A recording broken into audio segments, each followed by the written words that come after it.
Today, is Nintendo making money while you sleep? Yes, of course they are. You're lazy. This is CheckPoint.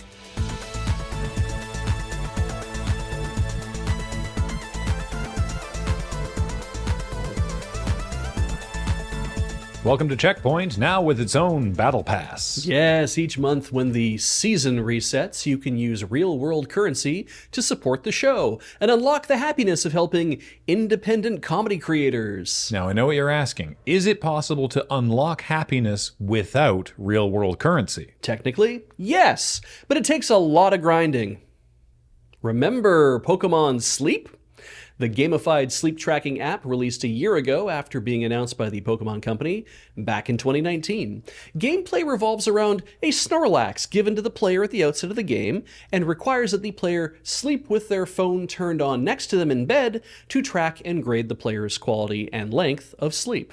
Of course, this is a Pokemon game, so sleeping will be rewarded with catching Pokemon. The better and longer you sleep, the higher your sleep score, and the more cute Pokemon will appear cuddling with the Snorlax when you wake up.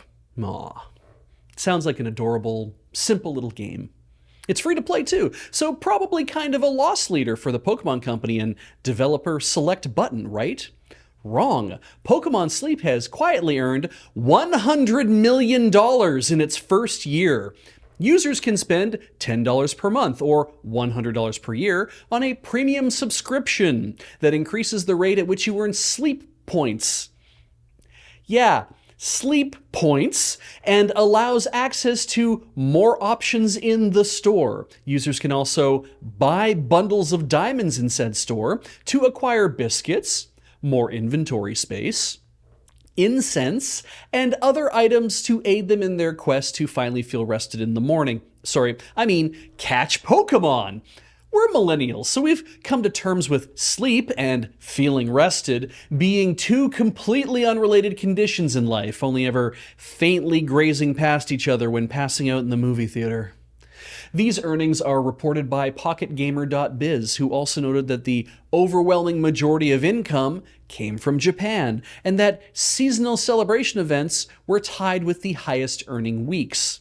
At time of recording, we're just a few days away from a first anniversary event, so I'm sure the Pokemon Company can look forward to a bumper crop of unconscious earnings. Look, Pokemon Sleep probably isn't the worst or most predatory of games that involve microtransactions. In fact, there's 150 or more microtransaction freemium games hoping to catch all of the available credit of the gaming community. But Graham's not going to do a rap listing of them all because Candy Crush doesn't rhyme with Farmville. People who play online games as a hobby are always mad at the company that makes the game about something. This gun needs nerfing in PvP. The cosmetics I paid for aren't rendering correctly. What the heck is a value booster? But Electronic Arts might have crested an important Rubicon for players of Apex Legends, the one where they just stopped playing. EA recently announced changes to the game's Battle Pass system, whereas before the Battle Passes would have 100 ranks every 12 weeks for $10 worth of in-game currency. They're now 60 ranks every 6 weeks, so nearly half as much, and you can no longer buy it with in-game currency, only real-world cash dollars. And that would be enough to rightly upset people, which it has. But the part that's really making Apex players take a hike is EA's announcement of these changes, which has the gall to say, quote, "We've seen the numbers, and things need to be more approachable and realistic for our global player community. Each of these updated aspects allows us to make the Battle Pass more attainable and valuable for your time and money." If you're gonna fuck someone over, at least be honest about it. Don't talk about the health benefits of ingesting heavy metals while you push the knife deeper into their abdomen. They claim that the move to making it cost $10 is to make things cheaper for their Premium Plus members, which would already be a wildly insulting thing to say if it were even true. But really, now that Premium is $10 and Premium Plus is $20, they assuredly have the data that says enough people are going to say, well, if I'm paying 10, I'll just pay 20, and EA will make even more money when the dust settles. Unless, of course, that dust was kicked up by them being run out of town on the shareholders they rode in on, which I think it should. And Apex Legends is not even the most blatant example of offering fewer perks for more money that's been announced this week. Microsoft is rolling out changes to Game Pass subscriptions, increasing each tier's cost by $2 or $3 apiece, except for the $10.99 Game Pass for Xbox console tier, which is going away entirely. Its supposed replacement, Xbox Game Pass Standard, will be $14.99, but is also missing what I understood to be a key feature of the service. They've certainly hammered play it day one on Game Pass into our heads at the end of every trailer, but no, playing it day one is only assured at the $19.99 Game Pass Ultimate level and is no longer available at cheaper tiers. According to their FAQ, quote, some games available with Xbox Game Pass Ultimate on day one will not be immediately available with Xbox Game Pass Standard and may be added to the library at a future date. This could be up to 12 months or more and will vary by title. So is day one access worth $240 a year to you? Well, this is only happening because Microsoft spent $69 billion on Activision, so it's really the least you could do to help. Sony anime subsidiary Aniplex and Japanese developer Pocket Pair have signed a deal to create a new company called Palworld Entertainment. That's right, Sony and Palworld are getting into bed together, something that I'm pretty sure they'll be adding to Palworld any day now. So what would drive these two to form a separate company responsible for developing the reach of the intellectual property and for expanding commercial business endeavors, including the global licensing and merchandising activities associated with Palworld outside of the interactive game? Oh, right. Well, that's understandable. I can imagine there's a Palworld fan base on par with Pokemon's, just salivating to buy plushies and watch anime. Pokemon last year made $11.6 billion in licensed product revenue, or 125 billion Norwegian kroner. If there's that kind of cash out there for cute animals printed on shit, Palworld stands to make a fortune off of their fan base. Hey, let's take a look at the size of that fan base. Oh, well, no matter. Everyone's got to start somewhere, right? It's not as if Pokemon was a smash hit from day one. I mean, except for those 31 million unit sales for just the first gen, right? But hey, that just means there's a huge base of kids out there waiting for the next big thing, right? Pokemon's got the E for Everyone conquered right now, but what does the ESRB think about Palworld? No rating. Okay, well, what about PEGI? Australian Classification Board? Oh, good, inconclusive, great. Okay, wait, Palworld's made in Japan. What about Zero? Okay, fine. Look, I'm giving them a lot of shit, and it's because I'm horribly biased. This partnership clearly smacks of, I can make the Pokemon company too, but I actually do want to see what comes of this partnership. Clearly, Sony thinks they can grow 80,000 daily players into a fan base willing to drop serious cash on Palworld merch every year. And actually, yes, I think that everything's got to start somewhere. Level 5 tried this with Yokai Watch in 2013, and they made some good money for a while. The media was quick to call them a Pokemon killer, which was easy to believe given the market saturation of games, manga, movies, and toys. But said Pokemon killer sold about 15 million titles in total for all games in the series. That doesn't mean it failed either. It made great money at the time and was a cultural phenomenon in Japan. What it does mean, though, is that when you come at the Nidoking, you best not miss.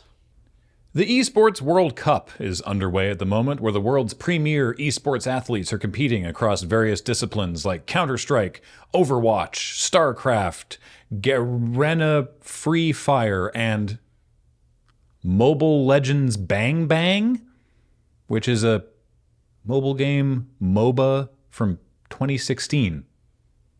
Huh. Well, regardless, this isn't a story about games we've never heard of in North America, nor is it a story about how the Esports World Cup, hosted in Riyadh, is another example of Saudi Arabia's use of sports washing to improve their public image as part of the Vision 2030 initiative, but you'd be welcome to have that conversation. No, today I just want to talk about the utterly baffling and extra way that they're handling the awards at this event. Let's allow their own promotional video to explain. The Esports World Cup is a unique tournament and will have a very unique trophy system, consisting of keys, game trophies, the club championship trophy, and the totem. This is the first time I've ever heard of an event needing a trophy system. I mean, I guess the Olympics gold, silver, and bronze is a system, but I feel like this one's about to sell me a battle pass. How does this work? Introducing the key. This symbolizes a participant's right to compete in Riyadh. Each team or player will receive a personalized key consisting of the inner key and the outer frame. Okay, I already feel like you're overcomplicating a trophy, but I assume there's a reason that your proof of entry can perform emergency saucer separation. Winning a competition earns you a game trophy. A champion's key will be inserted inside. The frame will be placed into the totem. A physical block on display in Riyadh, serving as a progress bar of the Esports World Cup. The totem will remain in Riyadh as a chronicle of the Esports World Cup history. No, it won't. There's no shot this thing stays up more than 2 years at most, and not even because no other host city is going to bother erecting a white and gold monolith to video games. I mean, that's not a concern because Riyadh will always be the host city because this whole thing is an initiative of the Saudi government who invented the Esports World Cup. But hey, the trophy thing is kind of fun because at least anyone who competes gets a little souvenir of their trip, right? Those who get eliminated throughout the competition must give up their keys and see them crushed. Their broken keys will be tossed into the totem and encased in resin, symbolizing those that tried to win but fell short. Give that back so we can destroy it is a wild added burn on a loss. We're going to tantalize the competitors with a cool tchotchke unless they can't top solo lane, in which case we're going to watch while a hydraulic press mangles it in a way that is definitely going to be way too slow to be dramatic and will instead just be kind of sad but not in the way that you want. But that's the worst of this, right? Surely there's no way for this World Cup to further push the online toxicity of esports into its very reward system, right? However, as an additional privilege for winning, each game's champion gets to select 3 opponents' keys to be encased in the base of their trophy as an additional, more personal prize. This is worse than teabagging, I think. I don't even know. This is wild. Look, on one hand, I must admit, this is kind of amazing. On the other hand, this system would not feel even slightly out of place in a mid-2000s young adult novel. Like, you can't tell me it would not make perfect sense to read that after losing a pivotal round of the figuration games, Therosia must relinquish her ascension token and be forced to watch as it is symbolically melted into scrap that is cast into the base of the distinction prism that will soon earn its winner the right to live out their days amongst the grand primaries on the central ring. But again, this is part of the same Vision 2030 plan that wants to build The Line, a tower block that's 1 apartment building wide and as long as Manhattan to Philadelphia in the middle of the desert. So maybe that YA novel isn't far off. I was banished from the rings after my ascension token was fluxed. Were you born here in The Line? Can't wait for future civilizations to dig that totem out of the desert and try to parse what the heck it means. Look upon my W's, ye cringe lords and despair. Was Ozymandias a gamer? No, but Ramses II was.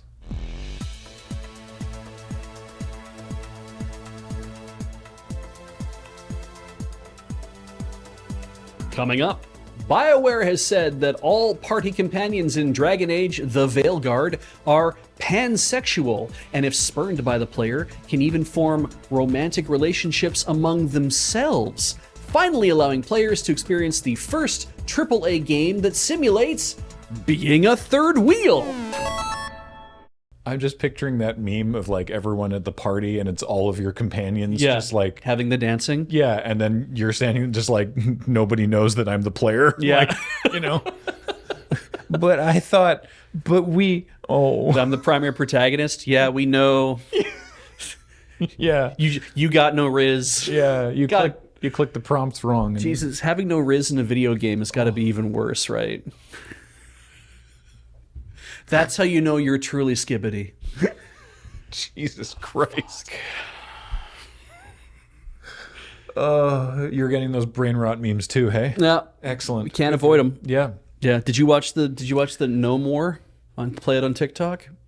No, the what? We'll talk later about Okay, the No great. More. I think it's interesting because I want BioWare to take this a step further and have your NPCs form romantic relationships with other NPCs, but not ones from your party. Oh, yeah. Like ones from like the town you pass through on the way there. So if you go back through that town, then they like take off for an hour or so to go like sleep with the innkeeper or something. You bust in on them and they're like, yeah. You're trying to start combat and you're like, wait. Where's Dave? Yeah. Like your cleric's just off doing their own thing. I was born in the mists of the elderflower wood, trained in the ancient arts of my people to wild shape into various flora and fauna. You may call me Dave. Put it back in your robes, Dave. Jesus Christ.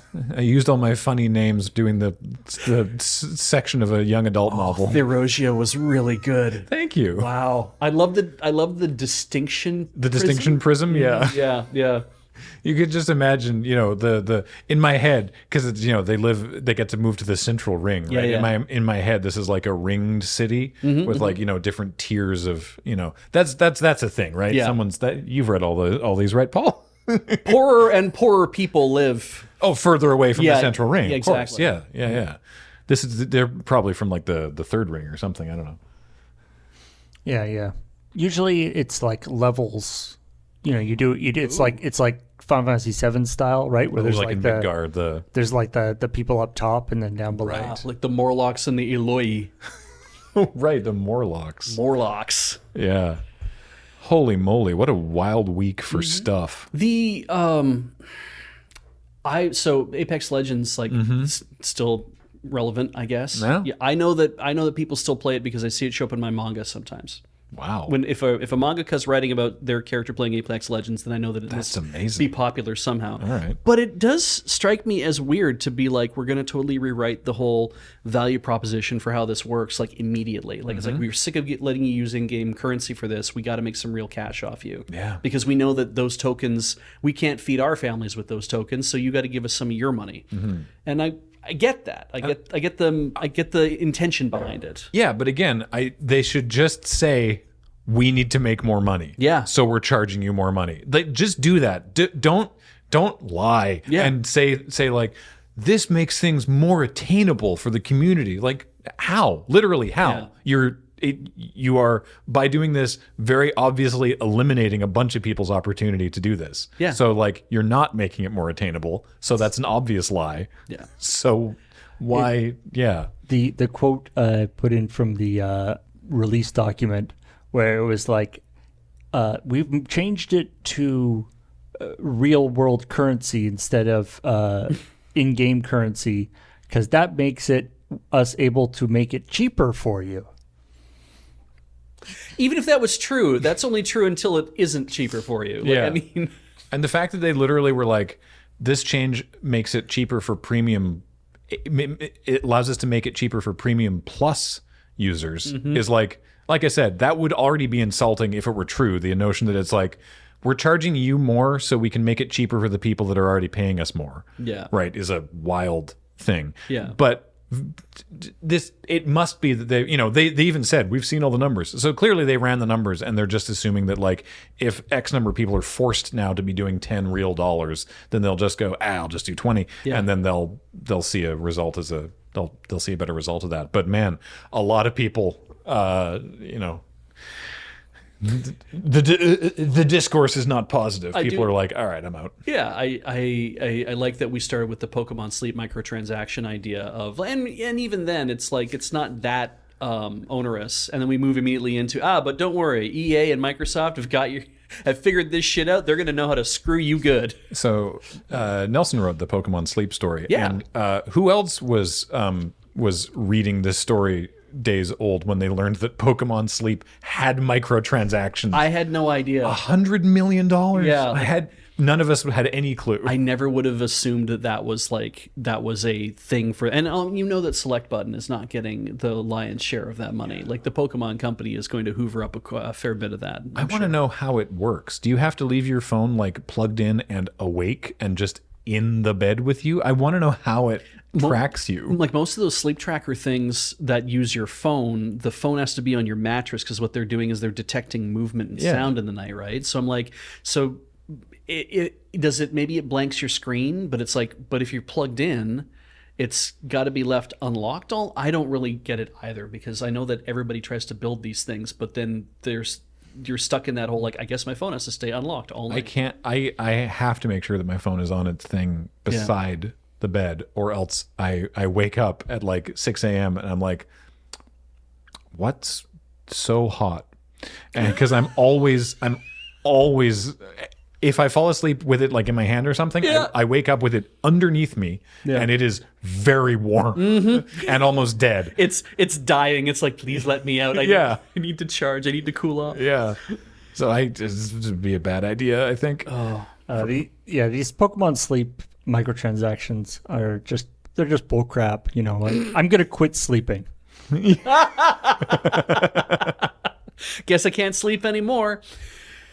Can you imagine I imagine you really care about Pokemon Sleep. Like, I already don't love it when I don't get a good sleep, which is often.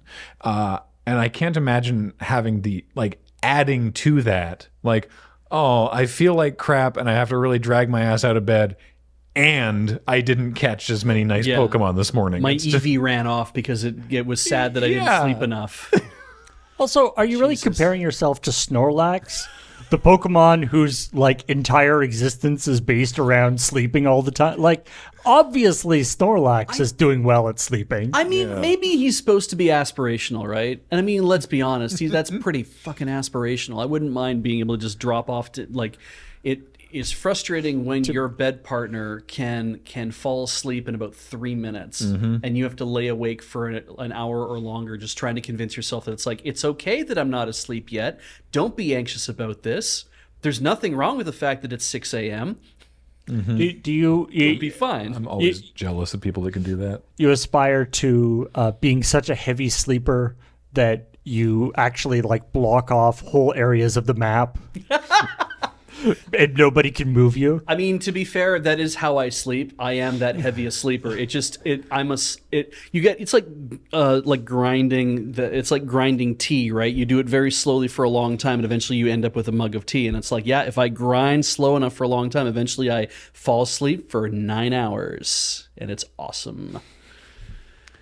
I don't experience this. It turns out all of us are experiencing sleep differently. Yeah, in our own way, in our own time. Yeah, and none of us are earning Pokemon for it. No. Think of all the value we're giving up. Right. Yeah. Anyway, after this, I'm going to go brush my teeth and see if I can earn what has big teeth in the Pokemon Teeth app? Pokemon Teeth? That's horrifying. The joke I made earlier that had no place in the story was Pokemon Sleep, the sequel to Stanley Kubrick's The Shiny. Yeah. Which, I like it. Just because I was like, right, it's just called Sleep. What other, Pokemon Teeth, Pokemon Food. Can we do a food tracking app where you get more Pokemon if you Pokemon Calorie, Pokemon Jewel. Sorry, just to double check. You know that Pokemon Smile, which is a Pokemon game to motivate children to brush their teeth, is a real thing. We did a story about that. Yeah, once. we did. Holy I knew that, but I just enjoyed calling it Pokemon Teeth. I forgot. I thought you were making it up. You have a child in that age range. I'm surprised you didn't try it. Oh, well. Her toothpaste already has a picture of Pikachu on it. That's enough. That's a win. Yeah. Yeah, you already spent your money. Yeah, that's your microtransaction. Yeah, exactly, yeah. It's more of a macro transaction, really. It's just, it's an actual thing that I can use. You can use it for at least a month. Yeah. Unless it tastes good and they use more of it. You weren't that kind of kid? You have bubblegum toothpaste. No. I'll brush my teeth 3 times. Aquafresh. Oh. Get the rainbows. Always preferred minty. If you want to help us buy toothpaste and other things, you can join us on the CheckPoint Battle Pass at patreon.com/loadingreadyrun. And in the meantime, you can stick around to see whether your name came up if you're one of those YouTube members Members, yeah. on this channel, because your name will pop up soon after we are done talking. Yeah, and you don't have to. If you are a member of this channel, it's not a question about whether or not your name might appear at the end. Yeah. If you're a member of this channel, it will appear at the end. But if you're not a member of this channel, it won't. It's Quite the binary. Yeah, it's pretty straightforward. Thanks everybody for watching. We'll see you next time.